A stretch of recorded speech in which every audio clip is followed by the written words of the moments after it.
Namaste, Acharya ji. I'm Meghna, a student here. My question is meditation worth the hype?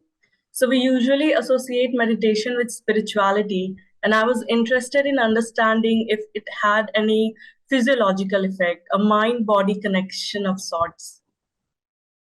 If you will listen carefully right now, this listening itself is meditation. You have to draw a distinction between meditation and methods of meditation. Probably what you are asking about is methods of meditation. Meditation is one thing, methods of meditation are another thing. It's a problem, an unfortunate problem, that today the methods are being called as meditation. Meditation is attention itself. Right now I am meditating. You too are meditating. This is meditation. And meditation is what makes us human. Meditation is understanding itself. And if meditation is so valuable that it is at the center of our humanness, then meditation has to be continuous, uninterrupted, 24/7. And no method can be continuous or uninterrupted or 24/7. Methods, by their definition, must start and stop. And methods, by their definition, are limited by conditions. Some method will require you to not to speak. Some method will require you to squat on the floor. Some method will require you to wait for a particular time, let's say 4 a.m. in the morning. But meditation is so fundamentally important that you cannot wait for a particular condition or bodily pose or time to enter it. Meditation is like the inner breath itself. Just as this body cannot wait to breathe, similarly your consciousness cannot wait to meditate. Consciousness needs meditation all the time, just as the body needs the breath all the time. And therefore, meditation has to be silent and continuous, like breath itself. You are meditating right now. And this is the most beautiful kind of meditation because it is happening silently in the background without you even knowing it.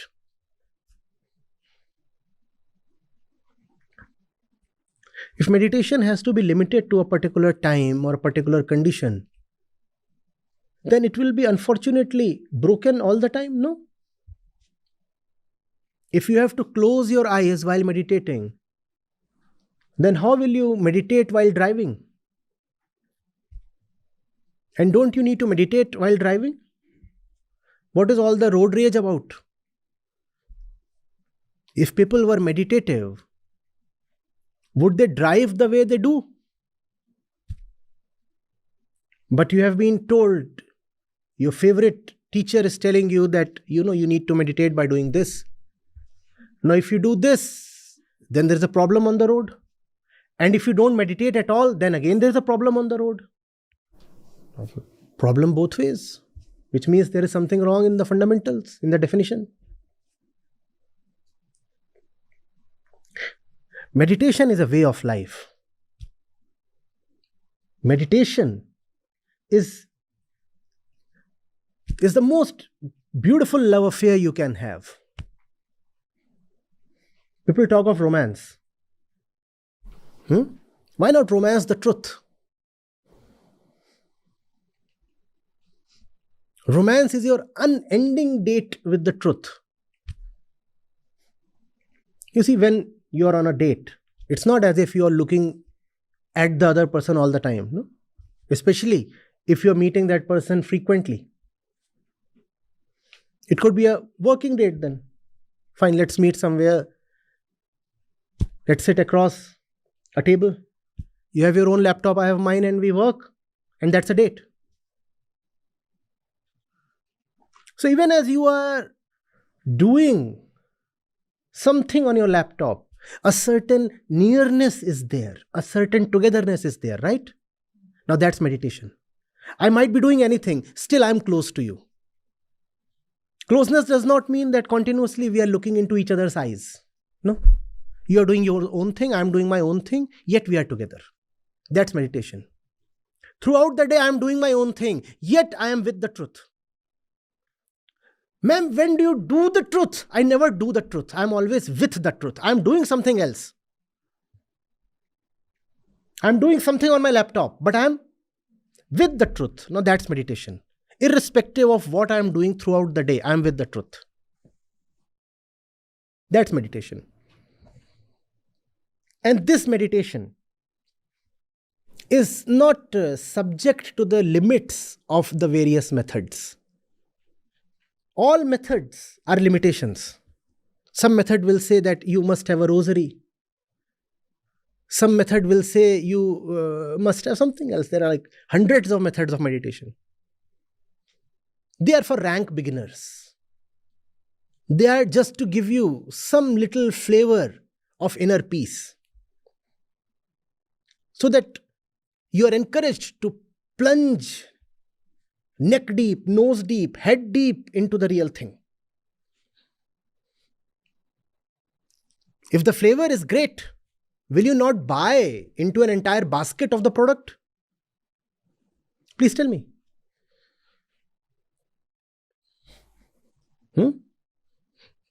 You go to some decent shop selling toiletries, body oil, hair oil, or perfumes.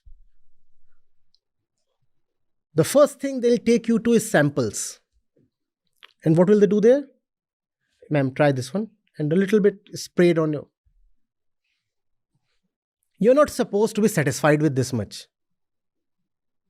If you like this, then you pay the price and get the entire bottle.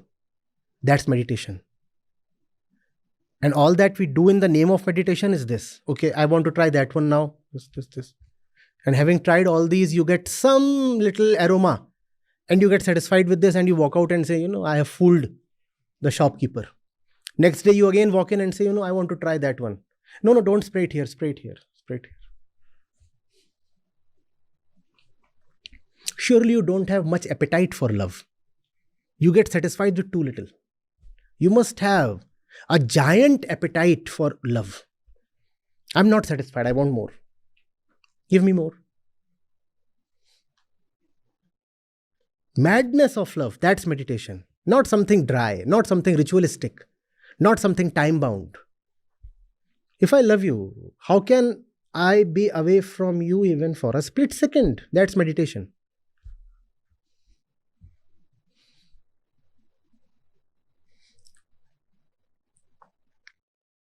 Seen those shops in small towns? You go to those places and you say, that particular mithai, I want to taste it. So you, okay, that one.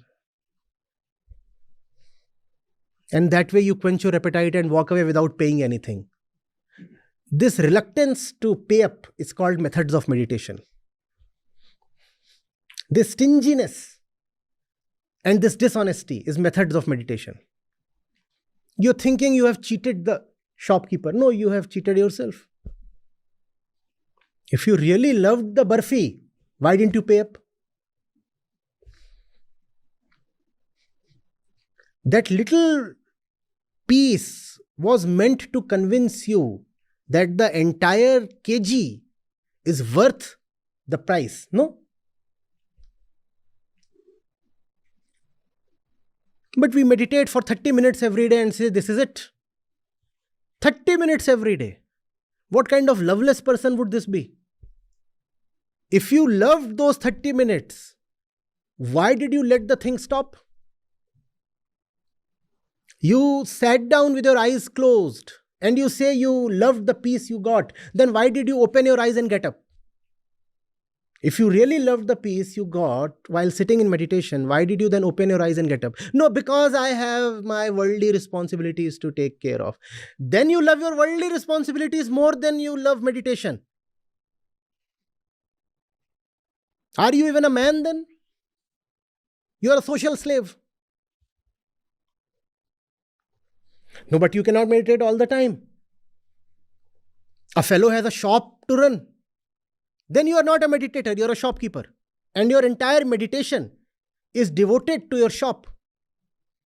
You want to meditate just so that you can run your shop more smoothly. Meditation is just a servant to your shop. And your shop is such that running your shop gives you a lot of tension. So you meditate so that that tension can be somehow cleared away and you can again return to that shop just to earn more tension.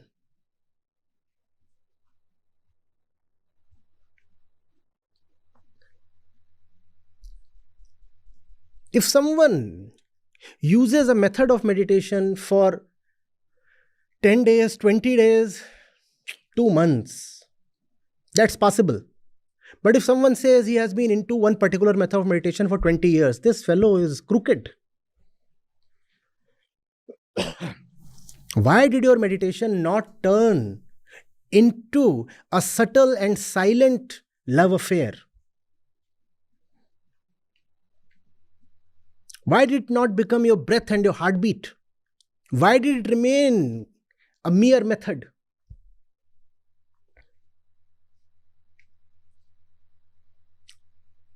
And such is our crookedness that we call the methods as meditation. It is not meditation.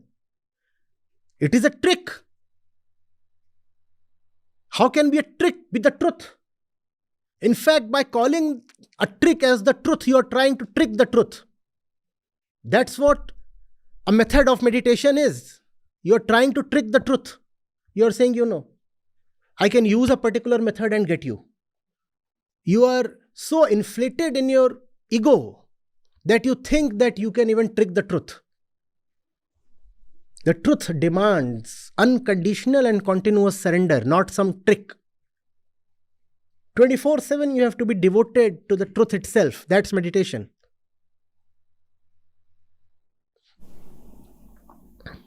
Not some exotic trick. On a full moon night, go get drenched in goat urine and sit under a banyan tree and open your mouth and gape at the moon. And that's the greatest meditation you can have. And obviously, all this while just keep remembering your great guru. Remember the great guru, open your mouth and stare at the moon and you will be enlightened.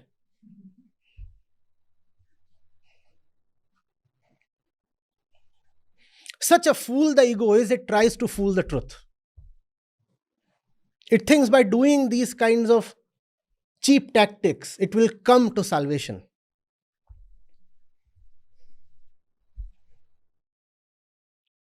We want to preserve our everyday life as it is and relegate meditation to one corner of our existence. The everyday life should run as it runs. And because the everyday life generates a lot of fire and smoke and heat, so let me meditate to somehow keep things cool and calm. Meditation, I said, is crazy love. When it comes, it possesses you. It takes over your entire life. You can no more operate from the same center. You are somebody else now. You are no more. Meditation is.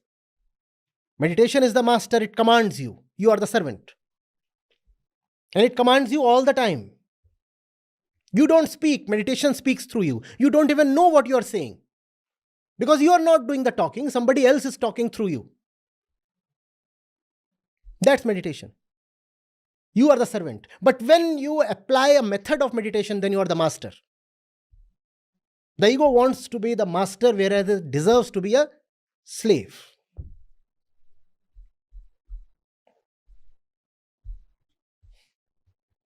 Are you getting it? Unfortunately, commercial spirituality has turned meditation into a little product, whereas it is the highest degree of devotion possible. Meditation is love, prem, bhakti, everything.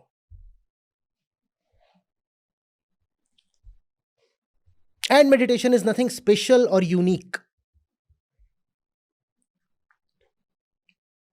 Reading a book, you are meditating. And if you are not meditating while reading a book, are you even reading? Speaking, I am meditating. Listening, you are meditating. And if either of us is not meditating, are we even speaking or listening? Playing tennis, I have to be meditative. Else I'll be double faulting all the time. And if I double fault, I know the problem is not with the serve, but with the server. The server had something that disrupted his meditation.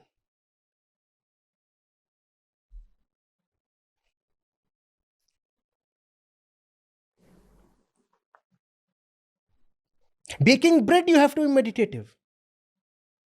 Washing clothes. Not just the great tasks of the day, but even simple things like doing laundry.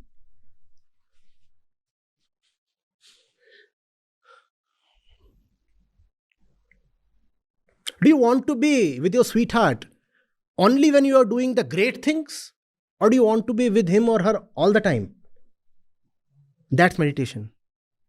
Even when I am doing the laundry, I want you to be here.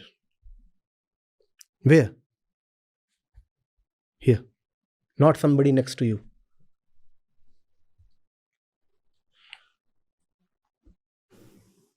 Great jewels of wisdom appeared from Saint Kabir's meditation when he would be weaving clothes.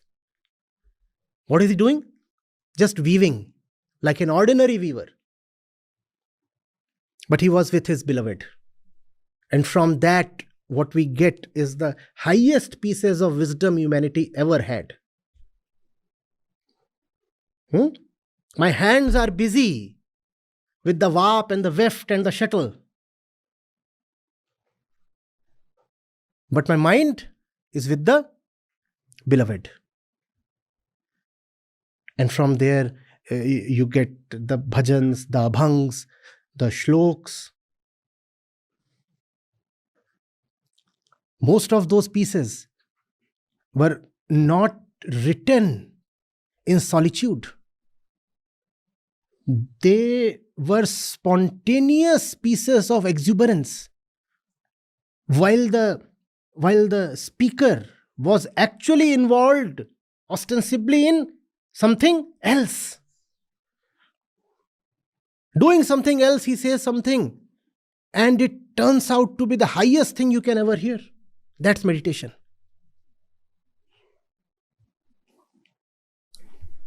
Are you getting it? Methods of meditation can be taught and sold. Meditation can neither be taught nor be sold. And that's the reason why methods are popular and why methods are being sold as meditation. Because meditation itself is impossible to be sold. It is something that can be awakened but never taught. It is love. How can you teach love? You can awaken love by pointing at stuff that is not love. You can say, this that you think of as love is not love at all. Discard it.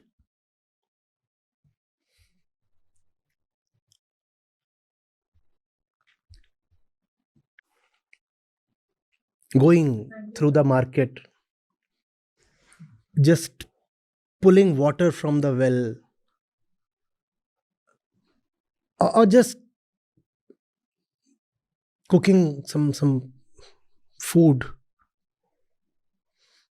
something reveals itself to you. That's meditation.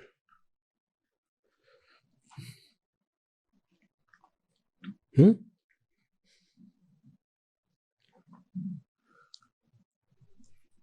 You're here and still not here.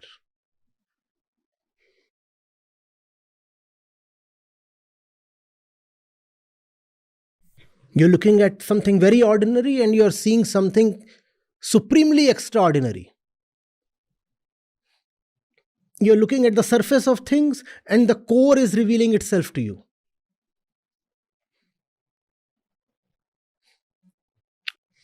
In the shadow, you are seeing the tree. In the part, you are seeing the whole.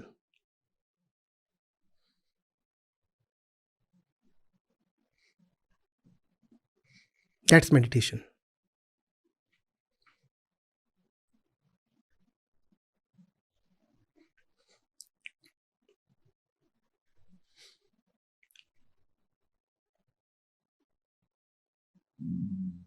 In death, you are seeing deathlessness. Huh?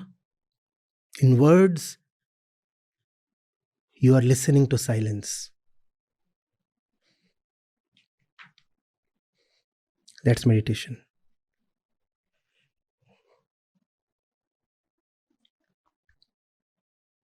I don't want to finish this answer. That's meditation. It's a love affair. Something says, look at the clock. Something says, take care of your throat. Something says, measure your temperature. And something says, just go on and on till you drop dead. That's meditation. The madness of stubborn love.